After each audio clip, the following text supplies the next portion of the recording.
No Justiça para Todos de hoje, vamos fazer uma entrevista especial com a juíza federal Gabriela Hart, da 4ª Região.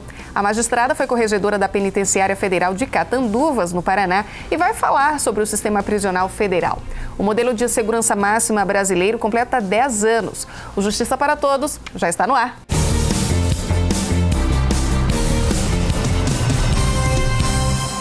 Vamos começar o programa com um resumo das notícias que movimentaram a Semana da Justiça Federal. Estão abertas as inscrições para o 2º Prêmio AJUF Boas Práticas de Gestão, criado para reconhecer ações bem-sucedidas na Justiça Federal. O prêmio possui 4 categorias: Boas Práticas dos Magistrados na Justiça Federal, destinada a desembargadores e juízes federais; Boas Práticas de Servidores na Justiça Federal; Boas Práticas para a Eficiência da Justiça Federal, aberta ao público em geral, advogados públicos, membros do Ministério Público Federal, delegados da Polícia Federal e advogados, e sugestões de boas práticas de estudantes universitários de graduação. As inscrições podem ser feitas até o dia 5 de maio, apenas pelo e-mail premio@juf.org.br. Aqui no Justiça para Todos recebemos a juíza federal Gabriela Hart, da 4ª Região. Seja bem-vinda, doutora Gabriela. Obrigada. A senhora até junho estava como corregedora do presídio de Catanduvas, né? Como é que foi ficar corregedora? Qual é o papel do corregedor? Explica um pouquinho pra gente.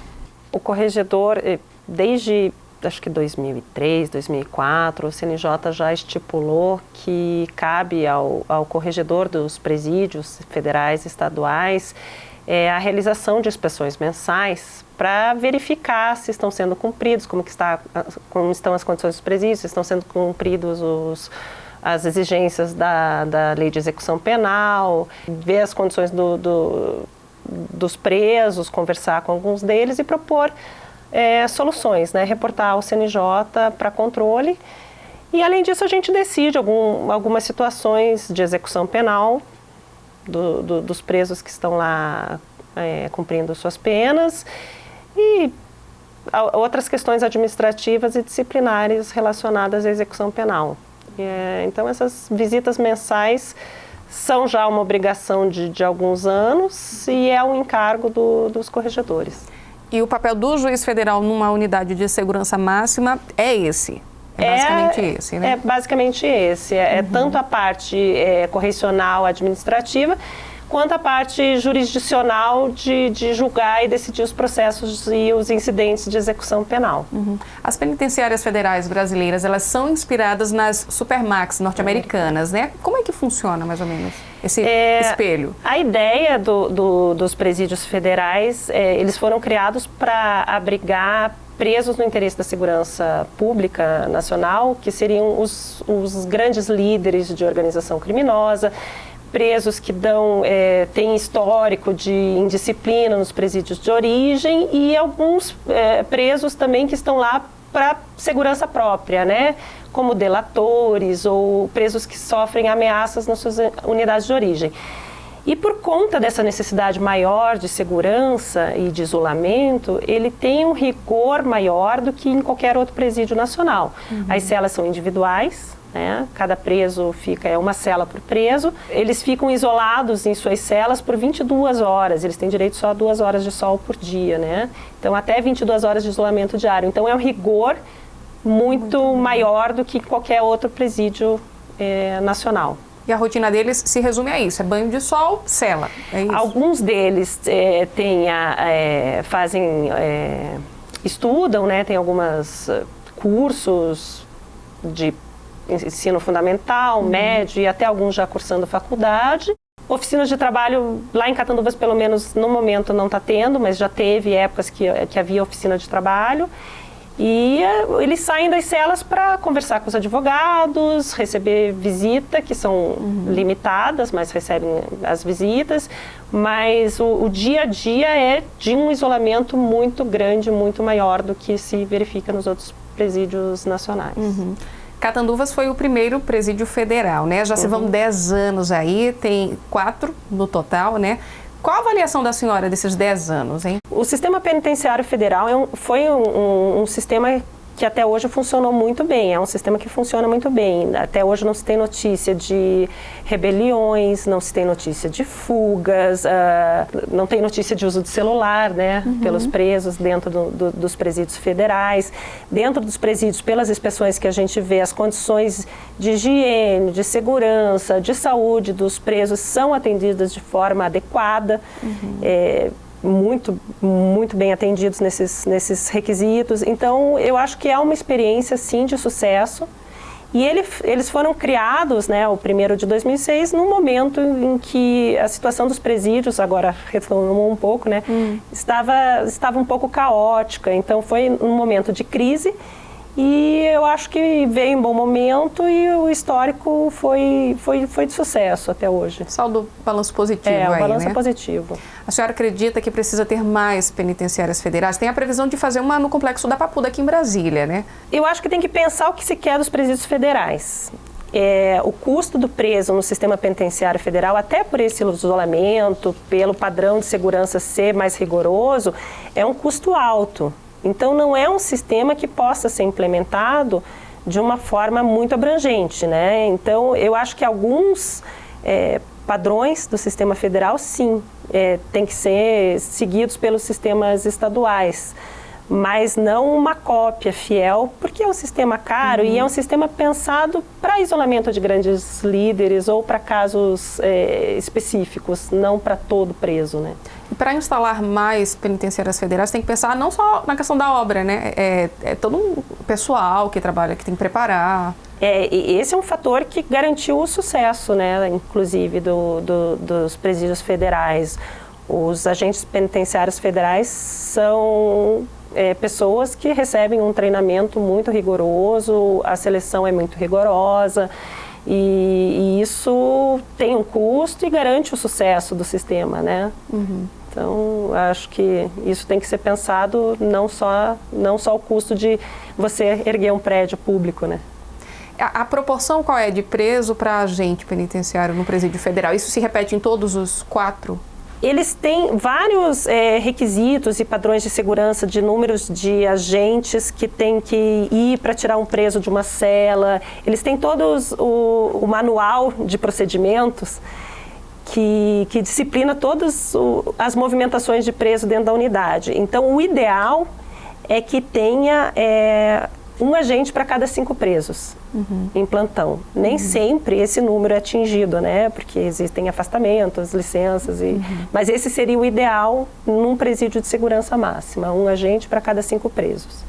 Já passou por Catanduvas nomes conhecidos, né, por todos, assim como Elias Maluco, Fernandinho Beiramar, chefes do tráfico, de facções criminosas. Como é que é lidar com esse tipo de preso?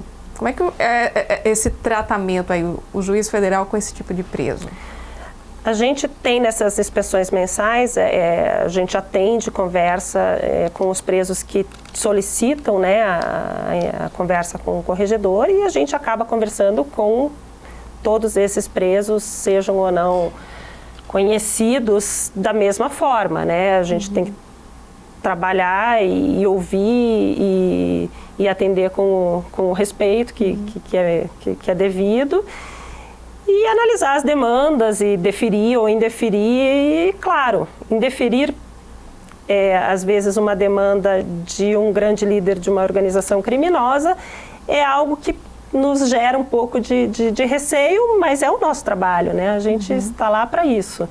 E lá em Catanduvas, a gente trabalha em colegiado de juízes e isso nos garante um pouco a tranquilidade, né? Não sou eu sozinha que vou decidir as demandas, eu vou lá, eu vou escutar, eu vou conversar e levo as demandas ao colegiado e a gente decide em colegiado, e isso nos dá uma tranquilidade maior. É para se resguardar, né? A gente vai fazer um rápido intervalo e a gente continua essa conversa no próximo bloco. Justiça para Todos volta em instantes.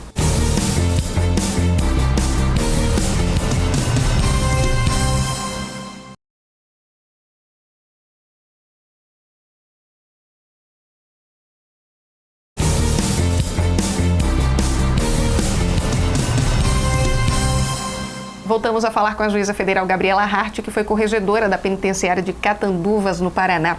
Doutora Gabriela, ainda sobre essa questão da segurança, como é que fica a segurança de um juiz federal numa penitenciária de segurança máxima assim? Essa é uma preocupação que a JUF tem tido e as reuniões que a gente tem com os corregedores dos 4 presídios que estão funcionando no momento é comumente debatida. Lá na 4ª região eu posso dizer que a gente tem um atendimento muito bom pelo setor de segurança do Tribunal da 4ª Região.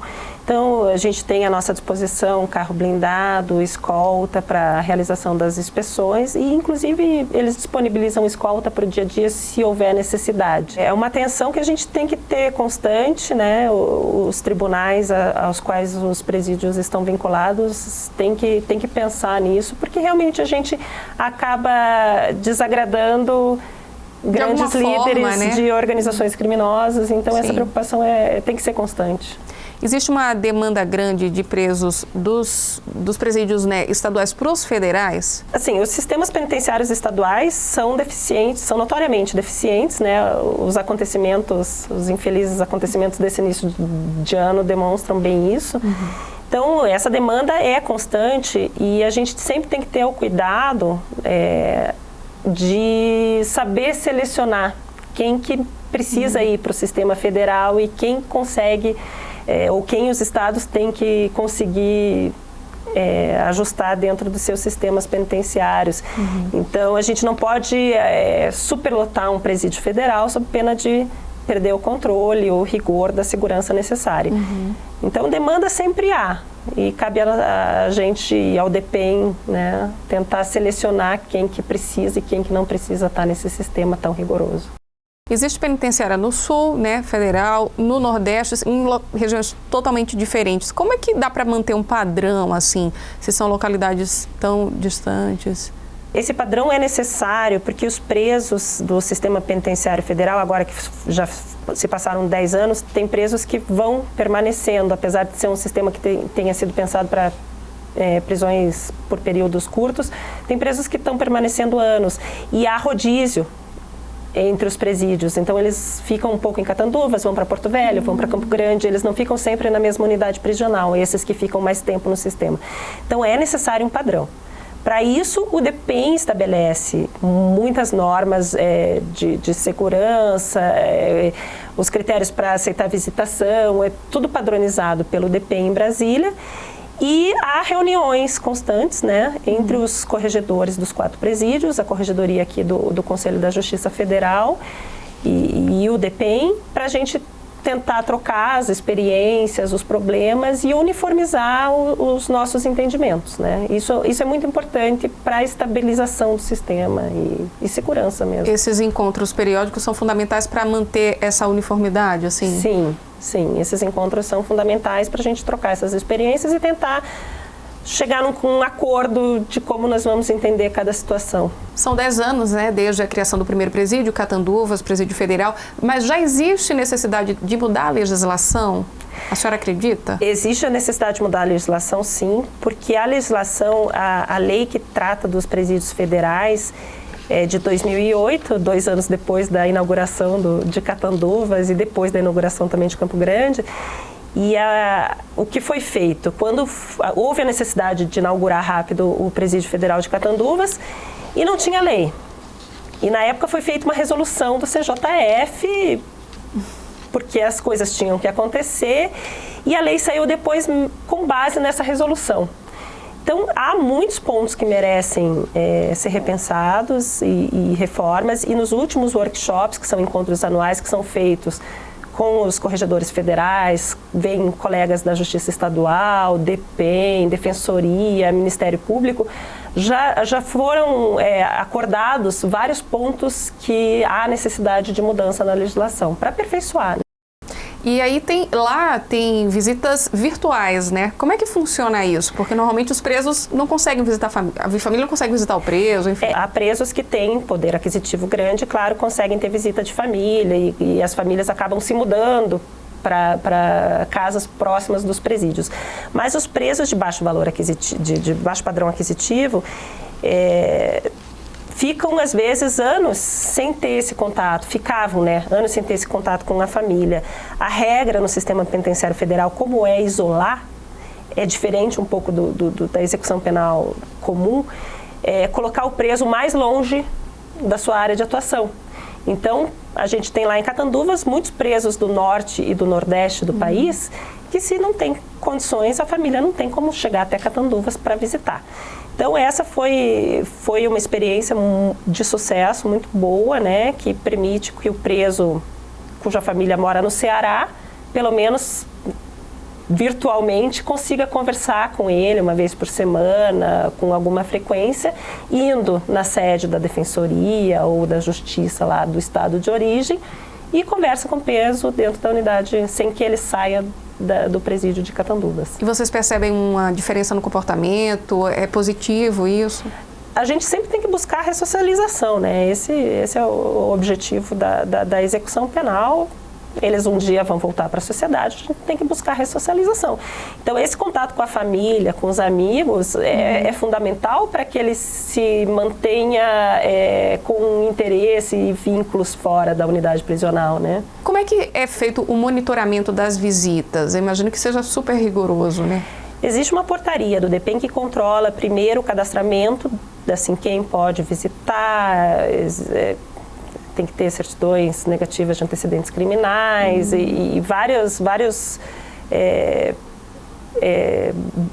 trâmites burocráticos para você conseguir visitar um preso num presídio federal. A visita social, que é num saguão e que tem contato físico, em geral família, filhos, e a visita por parlatório, que aí é sem o contato físico, eventualmente quando a visita não conseguiu comprovar todos os requisitos exigidos pelo DEPEN, ou o preso mesmo está num regime mais rigoroso, tem alguma restrição. E há, dentro do sistema penitenciário federal, a polêmica visita íntima, né? Que tem um rigor muito grande para que seja autorizada, mas que ainda é um dos pontos frágeis de segurança do sistema, porque a visita íntima não tem como ser monitorada, né? A gente vai fazer uma pausa e o Justiça para Todos vai para o intervalo rapidinho. Não saia daí!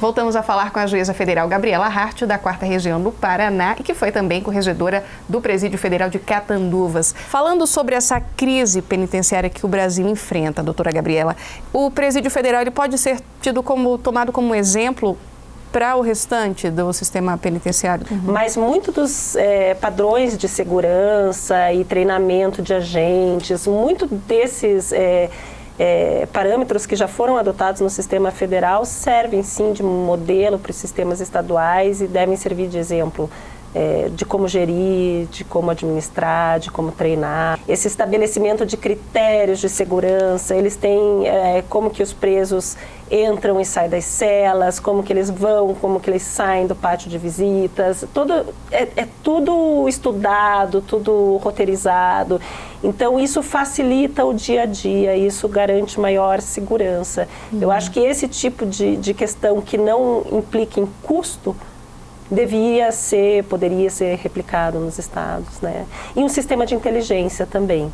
Um sistema de inteligência de saber separar presos de facções diversas, de facções inimigas, de saber separar presos de maior periculosidade com presos de menor periculosidade. Então, esse tipo a inteligência que existe no sistema penitenciário federal tem que ser necessariamente replicada para o sistema estadual. Nós temos a 3ª maior população carcerária do mundo, né? Como é que a senhora avalia essa posição no ranking? Esse debate nacional é presente, atual e necessário. É um país violento, né? É um país muito violento. Então, eu acho que um pouco, talvez, mudança na questão do enfrentamento do tráfico de drogas. Mas, assim, eu acho que é uma questão da sociedade precisa mudar, né? A sociedade precisa ser menos violenta para que a gente também tenha menos presos.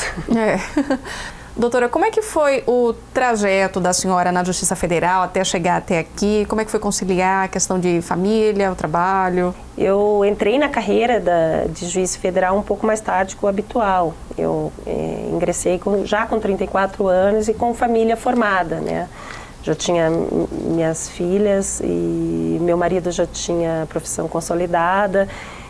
Então foi um começo de carreira um pouco complicado porque eu tive que dividir minha família, fui com uma filha para o interior, meu marido ficou com outra filha na capital.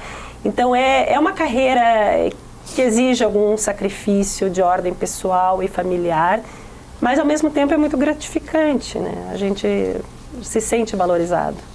A família, em algum momento, imagino que deva ficar apreensiva pela questão do trabalho em presídio federal, né? Como é que é isso? Acalmar em casa?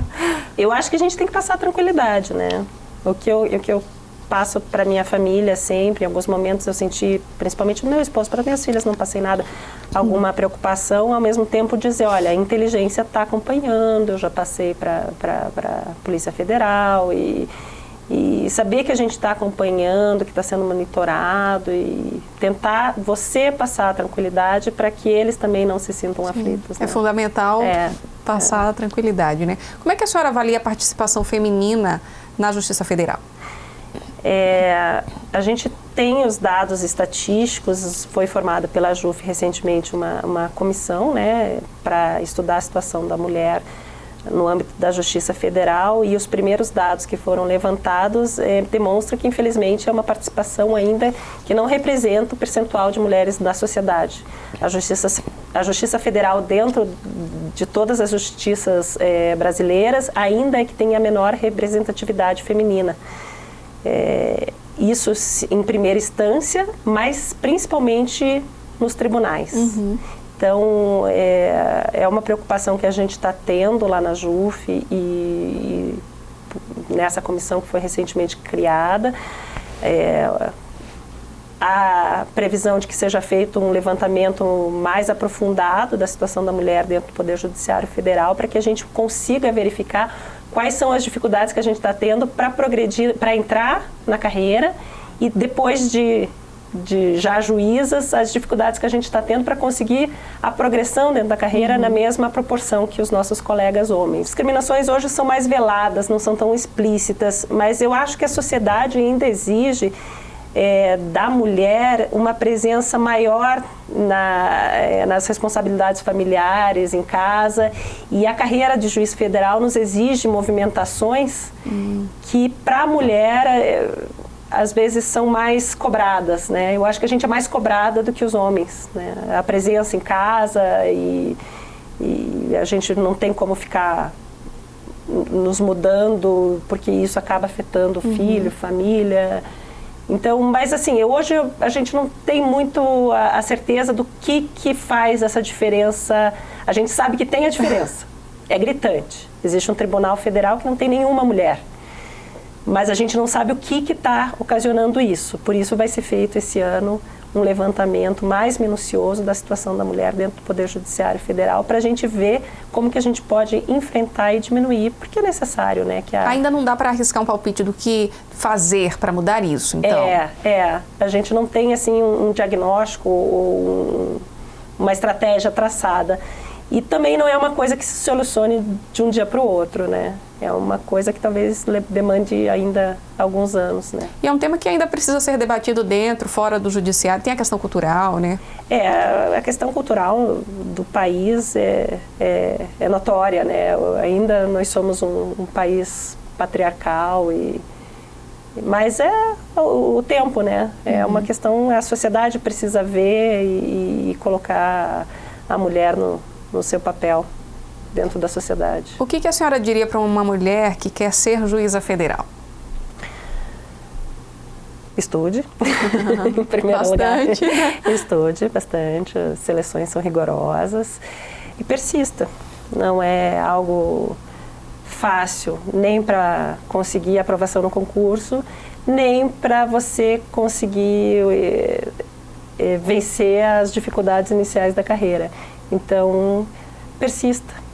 Obrigada, então, pela participação, doutora. Obrigada a vocês pelo convite. É um prazer.